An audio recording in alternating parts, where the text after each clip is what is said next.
family, right? That's right. You're Pops. I understand there's a Pops in every Staple family. Yeah, I'm Pop. Why don't you introduce us to the, okay.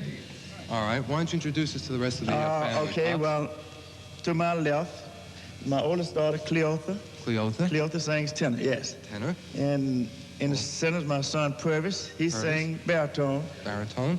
To the extreme left, the youngest of the group, that's Mavis. Mavis. She sang lead with a contralto voice. Well, you've got a very nice family. I think as nice as the music, and that's very nice, are the names. The names are beautiful. Thank you. And you people are beautiful. Thank you. Absolutely beautiful. And you've been singing for how long now as a family unit?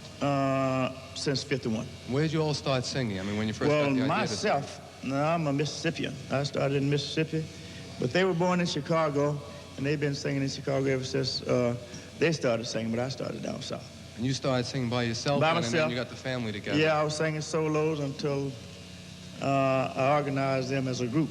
Right. And we started singing together. You have a sort of a background in gospel, don't you? Right. Quite a heavy background. Right.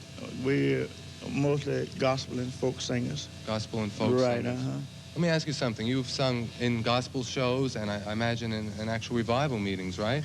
Right. And you've also sung at folk concerts and so on. Do you find the audience different? Do you feel that basically the way in which you reach them is the same, whether it be called gospel or folk? It's just you giving out what you've got? It's not much different. Not much difference. We reach them in, we've sung on gospel, folk, jazz, and blues shows. And all of them, everybody saying they enjoy the gospel singing. Well, I see every reason why people would love you everywhere. Let me ask you this. Do you feel you're able to, like, through your own music, get out your feelings as many of the young people are doing? Because I figure it's just another way of saying your thing. Right. Yeah, So, well, lots of young people would like to stay for singers. Yeah, I would imagine they would.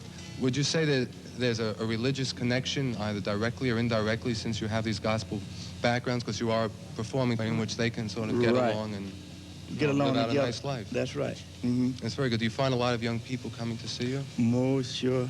More than ever now. Yeah. More and more, as time roll on, we're gaining more and more young people. Well, I would imagine you would. Because there's something very basic, I think, in what people are saying, whether it be gospel or blues. We've been trying to show that throughout this get-together, that everybody has their own musical style and their own way of expressing their feelings, but all it is expressing their feelings, whatever the style might be. That's right. If your song carry a message, it will reach anybody. It will reach the young and old, you know. So we try to sing songs that really carry a message.